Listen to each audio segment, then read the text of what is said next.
एक समय की बात है, रामकिशन नाम का एक आदमी बंधवा जिले में स्टेशन मास्टर की नौकरी किया करता था। रामकिशन जी की नौकरी जब स्टेशन मास्टर की लगी तो उन्हें अपने गांव से दूर बंधवा जिले में आना पड़ा। उनका पूरा परिवार गांव में ही रहा करता था, पर उन्हें अपने परिवार से दूर नौकरी करने के लिए बंधवा जिले में ही रहना पड़ता था। स्टेशन मास्टर जी अकेले रहने के कारण अक्सर सारा समय रेलवे स्टेशन पर ही गुजारते थे और ज्यादातर अपनी ड्यूटी पर ही रहते थे। रामकिशन जी बहुत ही ज्यादा ईमानदार और एक नेक दिल इंसान थे। वह हमेशा अपनी ड्यूटी बहुत ही ज्यादा ईमानदारी से करते थे। अरे मास्टर जी, आप गए नहीं अभी तक? आपकी ड्यूटी तो 8 बजे ही खत्म हो जाती है और आप अभी तक ऑफिस में ही हैं। गुप्ता जी, ऐसा कुछ नहीं है। भला हम कहाँ जाएंगे? हमारी तो जिंदगी ही स्टेशन पर ही निकल जाएगी। हा हा हा। हाँ मास्टर जी, कह तो आप सही रहे हो। अब घर और परिवार तो गांव में है। अब यहाँ मैं अकेला रहकर भी क्या करूँगा, इसलिए सोचा कि ऑफिस में ही बैठ जाऊं। मास्टर जी, अब की बार आप छठ पर गांव नहीं गए? सुना है इस बार बहुत ही ज्यादा लोगों की भीड़ दिल्ली से बिहार की तरफ जा रही है। हाँ गुप्ता जी, मुझे भी 2 दिन पहले ही जानकारी मिली थी कि दिल्ली से बिहार लोगों से भरी हुई ट्रेनें बहुत जा रही हैं। मैं इस बार नहीं जा पाया गाँव, और वैसे भी अब तो डबल ड्यूटी ही लगनी है गुप्ता जी। हाँ मास्टर जी, ये तो आप सही कह रहे हो। अब इतनी भीड़ में तो हमारी डबल ड्यूटी ही लगेगी। हम तो चले छुट्टी मनाने, पर मास्टर जी आप स्टेशन को संभाल के रखिएगा। और वैसे भी रात की ड्यूटी में तो बहुत ही ज्यादा ठंड हो जाती है। हाँ गुप्ता जी, आपकी तो मौज है, बनाइए आप त्योहार, हम अपनी ड्यूटी करते हैं। फिर गुप्ता जी वहाँ से चले जाते हैं। अब स्टेशन पर दिन प्रतिदिन लोगों की भीड़ होने लगती है। बंधवा जिले का स्टेशन एक छोटा सा स्टेशन था। वहाँ कुछ ही गाड़ियाँ रुका करती थी। अब रोज दिल्ली से बिहार की तरफ रेलगाड़ियाँ भर भर कर जाने लगी थी। फिर एक दिन स्टेशन मास्टर की रात की ड्यूटी लग जाती है। ड्यूटी करते करते कब 2 बज जाते हैं उन्हें पता ही नहीं चलता। अरे आज तो रात के 2 बज गए। दिल्ली से बिहार जाने के लिए इतनी गाड़ियाँ थी, इतना काम था कि कब 2 बज गए पता ही नहीं चला। और आज तो रेल का स्टाफ भी बहुत ही ज्यादा कम है। ना जाने ये छठ पूजा की भीड़ कब तक चलेगी। एक काम करता हूँ, क्यों ना नींद भगाने के लिए बाहर जाके चाय पी जाए। ये सही रहेगा। स्टेशन मास्टर जी अपने रूम से बाहर निकलते हैं और बाहर देखते हैं कि पूरा स्टेशन बहुत ही ज्यादा सुनसान होता है। बहुत कम लोग ही स्टेशन पर बचे होते हैं। फिर स्टेशन मास्टर जी रात को 2 बजे चाय वाले की दुकान पर जाकर चाय पीते हैं। तभी बिहार एक्सप्रेस का आने का समय हो जाता है। ट्रेन अपने सही समय पर प्लेटफॉर्म पर आ जाती है। ट्रेन में बहुत ही ज्यादा भीड़ थी, मानो कि जैसे ट्रेन में पैर रखने की जगह भी ना थी। अरे देखो देखो, आजकल ट्रेन इतनी फुल आ रही है कि इनमें पैर तक रखने की जगह नहीं है। मैं तो भगवान से यही दुआ करूंगा कि किसी भी इंसान को कहीं चोट ना लग जाए। ऐसा कहकर स्टेशन मास्टर जी अपने रूम की तरफ चाय पीते पीते चल पड़ते हैं। रास्ते में जैसे ही वे थोड़ा आगे चलते हैं तभी उन्हें 2 बोगियों के बीच में कुछ धुआं सा निकलता हुआ दिखाई देता है, जैसे कि मानो दोनों बोगियों के बीच में कुछ स्पार्किंग हुई हो। अरे ये क्या, यह तो अभी स्पार्किंग हुई है। अरे ऐसे तो इन बोगियों में आग भी लग सकती है और बहुत बड़ी दुर्घटना भी हो सकती है। यह सब देखकर स्टेशन मास्टर जी की होश उड़ जाते हैं। उन्हें समझ ही नहीं आ रहा होता है कि अब वह क्या करें। बोगियों से निकलता हुआ धुआं धीरे धीरे तेज होता चला जाता है। तभी ट्रेन की सीटी की आवाज आती है, जैसे कि मानो ट्रेन अपने निर्धारित समय पर चलने को तैयार हो। स्टेशन मास्टर जी अब बहुत ही ज्यादा घबरा जाते हैं। वे जल्दी जल्दी फटाफट अपने रूम की तरफ भागते हैं और सामने ही रखे माइक की तरफ अपना हाथ बढ़ाते हैं। हेलो हेलो हेलो हेलो, कृपया ध्यान दे। हेलो हेलो, कृपया ध्यान दे। बिहार एक्सप्रेस में स्पार्किंग हो गई है, गाड़ी आगे ना चलाई जाए। कृपया ध्यान दें, गाड़ी आगे ना चलाई जाए। पूरे स्टेशन में अनाउंसमेंट होने लगती है। स्टेशन मास्टर जी अनाउंसमेंट करके फटाफट अपने रूम से जैसे ही बाहर आते हैं तो देखते हैं कि बिहार एक्सप्रेस की 2 बोगियां आग की चपेट में पूरी तरह आ गई हैं। यह देख के वे बहुत ही ज्यादा घबरा जाते हैं। आग की खबर प्लेटफॉर्म पर बुरी तरीके से फैल जाती है और लोगों में भगदड़ मच जाती है। यह सब देखकर स्टेशन मास्टर जी हैरान हो जाते हैं। उनके तो मानो पैरों के नीचे से जमीन ही निकल जाती है। अरे अरे बचाओ बचाओ इन्हें। वह फौरन बोगियों की तरफ भागते हैं और जल्दी से जाकर स्टेशन मास्टर फौरन फायर ब्रिगेड को फोन करते हैं। देखते ही देखते दोनों बोगियां आग की चपेट में आ जाती हैं और सब जगह चीख पुकार का मंजर होता है। स्टेशन मास्टर जी आसपास के लोगों की मदद से बोगियों में फंसे हुए लोगों की बहुत मदद करते हैं। वह उन्हें बाहर निकालते हैं और न जाने कितने लोगों की जान बचती है। बहुत से लोग घायल हो जाते हैं। फिर पूरी रात ट्रेन में आग बुझाने और लोगों को हॉस्पिटल पहुंचाने का काम चलता रहता है। इस दौरान 2 लोगों की मौत हो जाती है और ना जाने कितने लोग घायल हो जाते हैं। स्टेशन मास्टर की बहादुरी और अपनी ड्यूटी को अच्छे से निभाने के लिए इंडियन रेलवे की तरफ से उन्हें सम्मानित किया जाता है। पर वह खौफनाक एक्सीडेंट की घटना स्टेशन मास्टर के दिल में हमेशा हमेशा के लिए बस जाती है। एक समय की बात है, वसीम नाम का लड़का अपनी अम्मी के साथ दिल्ली के यमुना बाजार इलाके में रहा करता था। वसीम के परिवार में वो और उसकी मम्मी ही थे। वसीम के अब्बू का देहांत हो जाने के कारण उन्हें गांव से दिल्ली आना पड़ा। दिल्ली आने के बाद वसीम की अम्मी की तबीयत बहुत ज्यादा खराब रहने लगी। वह ज्यादातर चारपाई पर ही लेटी रहती थी। डॉक्टर ने उन्हें बेड रेस्ट पर ही रहने के लिए कहा था। यह सब देखकर वसीम बहुत ज्यादा दुखी रहता। उसने सोचा कि मुझे कोई ना कोई काम जरूर शुरू करना चाहिए जिससे कुछ पैसे कमाए जाएं और घर चलाया जा सके। कुछ दिन बाद वह अपने घर के पास ही एक पंचर की दुकान खोल लेता है, क्योंकि अम्मी की तबीयत ठीक ना होने के कारण वह काम करने के लिए घर से ज्यादा दूर नहीं जा सकता था। इसीलिए वह अपने घर से थोड़ी दूर ही यमुना के किनारे पंचर की दुकान खोलता है। ऐसे ही कुछ दिन बीत जाते हैं। वह रोज सुबह दुकान खोलता और शाम को सही समय पर अपने घर चला जाता। अब वसीम का काम थोड़ा थोड़ा चलने लगा था। यह सब देखकर वसीम और उसकी अम्मी बहुत खुश होते हैं। वसीम एक नेक दिल इंसान होता है। यमुना बाजार बस्ती के ज्यादातर लोग अब वसीम को जानने लगते हैं। वह अपना काम बहुत ही सफाई और ईमानदारी के साथ करता था, इसलिए हर कोई उसके काम की प्रशंसा करता और उससे बहुत खुश होता। 12 जुलाई 2023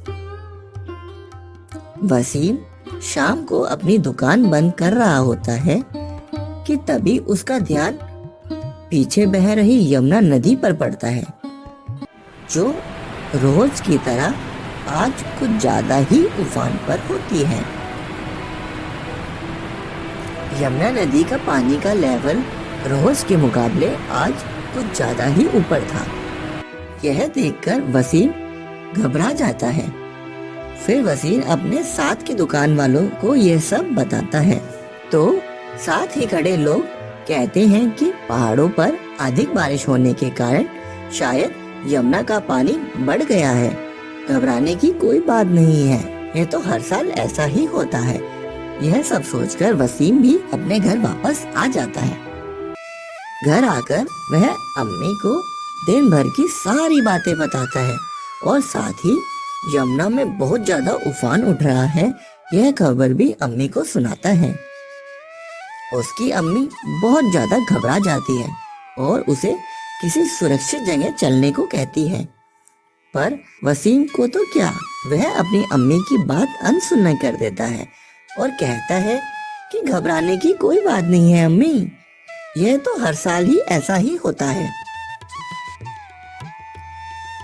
फिर रात को अचानक से वसीम की आँख खुल जाती है और उसे बाहर से लोगों के शोर की बहुत आवाज आ रही होती है।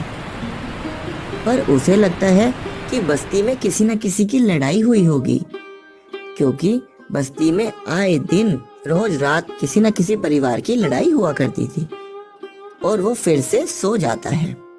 अगली सुबह वसीम के घर का दरवाजा खटखट होता है। वसीम और उसकी माँ की आँख खुल जाती है। वसीम जाकर दरवाजा खोलता है तो सामने ही उसके चाचा घबराए हुए खड़े होते हैं। वसीम जैसे ही बाहर का नजारा देखता है, उसकी आँख खुली की खुली रह जाती है। पूरी बस्ती में पानी ही पानी होता है।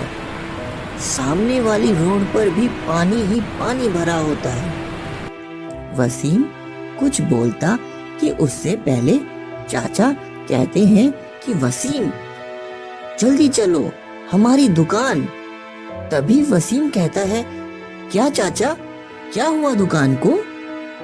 चाचा बोलते हैं कि रात को यमुना का पानी सारी जगह घुस गया और पूरी बस्ती में पानी ही पानी भर गया है। चल अपनी दुकान देख कर आ कि पता नहीं कितना नुकसान हुआ होगा। यह सब सुनकर वसीम बहुत ही ज्यादा घबरा जाता है और जल्दी से जल्दी जाने को तैयार हो जाता है। तभी उसकी मम्मी कहती है, देखा मैंने कहा था ना बेटा, और तू है कि मेरी एक बात नहीं सुनता। अब और ज्यादा पानी बढ़ गया तो हम कहाँ जाएंगे? अभी तो पानी बाहर ही है, पर अगर घर के अंदर पानी आ गया तो क्या होगा? तब वसीम कहता है, माँ कुछ नहीं होगा, मैं अभी देख कर आता हूँ कि दुकान में पानी घुसा है या नहीं। और यह कहकर वसीम अपने चाचा के साथ घर से दूर यमुना किनारे दुकान के पास चला जाता है। वसीम बाहर जाकर देखता है कि दुकान के आसपास सब जगह पानी ही पानी होता है। सब लोग रोड पर आ गए हैं। वह अपनी दुकान के पास जाकर देखता है तो दुकान के आसपास सब जगह पानी ही पानी भरा होता है। दुकान खोलकर देखता है तो दुकान में सारा सामान पानी में डूबा होता है। यह देखकर वसीम बहुत ज़्यादा दुखी होता है। उसे समझ ही नहीं आ रहा होता है कि अचानक से क्या हुआ। वसीम जल्दी से दुकान में जाकर पानी को बाहर निकालने लगता है। ऐसे ही पानी निकालते निकालते उसको 1 बज जाता है, पर पानी खत्म होने का नाम ही नहीं ले रहा होता है। तभी वहाँ चाचा आ जाते हैं और वह बताते हैं कि अपनी बस्ती में बहुत सारा यमुना का पानी घुस गया है। पूरी दिल्ली में पानी ही पानी हो गया है। जल्दी चलो बेटा, अपने अपने घर को बचाओ। यह सुनकर वसीम आंखें खुली की खुली रह जाती हैं और उसे तभी अपनी अम्मी की याद आती है कि वह तो घर में अकेली है। वसीम सब कुछ छोड़कर जल्दी से अपने घर की तरफ भागता है। रास्ते में सब जगह पानी ही पानी होता है।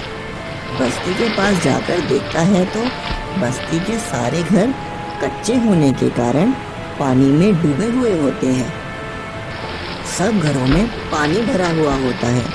लोग अपने अपने घर छोड़कर बस्ती खाली करके जा रहे होते हैं। यह देखकर वसीम और भी ज़्यादा घबरा जाता है और जल्दी से जल्दी अपने घर पहुंचता है। घर पहुंचकर देखता है कि पूरे घर में पानी ही पानी भरा होता है। उसकी अम्मी की चारपाई के नीचे भी पानी ही होता है। अम्मी कहती है, वसीम आ गया तू? देख ये अचानक से क्या हो गया सब। कुछ कर बेटा जल्दी, नहीं तो हम सब पानी में बह जाएंगे। यह सब देखकर वसीम बहुत ज्यादा घबरा जाता है और मदद मांगने के लिए घर से बाहर जाता है। बाहर देखता है कि ज्यादातर बस्ती खाली हो चुकी है सब लोग अपना सामान ले लेकर बस्ती को खाली कर चुके हैं। उसे समझ में नहीं आ रहा होता है कि वह किससे मदद मांगे। बहुत दूर तक मदद ना मिलने के कारण वह थक हार कर एक जगह जाकर बैठ जाता है और दुखी मन से अल्लाह को याद करने लगता है कि अब आप ही मेरी मदद कीजिए, मैं कहाँ जाऊँ। तभी उसके कानों में घंटियों की आवाज़ सुनाई देती है। वसीम देखता है कि यह आवाज़ एक मंदिर से आ रही होती है। वहाँ नज़दीक ही एक शिव मंदिर होता है। मंदिर को देखकर वसीम की आस जग जाती है कि भगवान ने उसकी सुन ली। कुछ भी हो, भोलेनाथ उसकी मदद जरूर करेंगे। दोस्तों, वैसे भी सावन का महीना चल रहा होता है और भोलेनाथ सबकी सुनते हैं। इसी आस में वसीम मंदिर की तरफ जल्दी जल्दी चल पड़ता है। मंदिर जाकर देखता है कि मंदिर में बहुत से लोग बैठे हुए हैं। जिनके घर डूब गए होते हैं वह ज्यादातर मंदिर में ही आ गए होते हैं।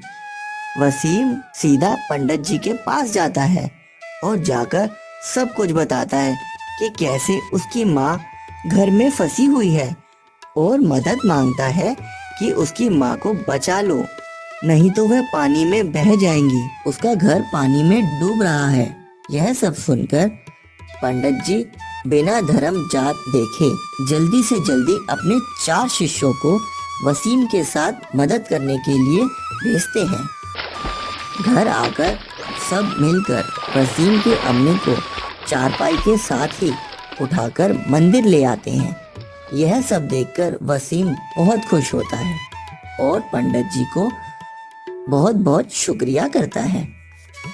फिर सब बाढ़ में फंसे लोगों का खाना पीना सब मंदिर के लोगों की तरफ से ही किया जाता है और सबको मंदिर में ही शरण दी जाती है जब तक कि दिल्ली से भरा हुआ पानी कम नहीं हो जाता। यह सब देखकर वसीम और उसकी माँ बहुत खुश होते हैं। वहाँ और भी बहुत से मुस्लिम परिवार होते हैं जिनकी मदद मंदिर में की जाती है। यह सब देखकर वसीम की अम्मी वसीम को कहती है, देखा बेटा तुमने, भगवान किसी न किसी रूप में हम सबकी मदद करते हैं। आज इन सब हिंदू भाइयों ने बिना किसी धर्म को माने कैसे हम सब मुस्लिम परिवारों की मदद की है। भगवान इनको इनकी मदद का फल जरूर देगा। तो दोस्तों, इस कहानी से हमें यह सीख मिलती है कि मुसीबत आने पर हमें जाति धर्म आदि इन सब चीजों को ना देखकर हर किसी की मदद करनी चाहिए और एक अच्छा इंसान ही बनना चाहिए। तो दोस्तों, आपको ये कहानी कैसी लगी हमें कमेंट करके जरूर बताएं और साथ ही साथ हमारे चैनल को सब्सक्राइब जरूर कर लें ताकि आने वाली ऐसी ही मजेदार कहानियाँ आपको समय पर मिल सके। तो मिलते हैं अगली कहानी में, तब तक के लिए बाय।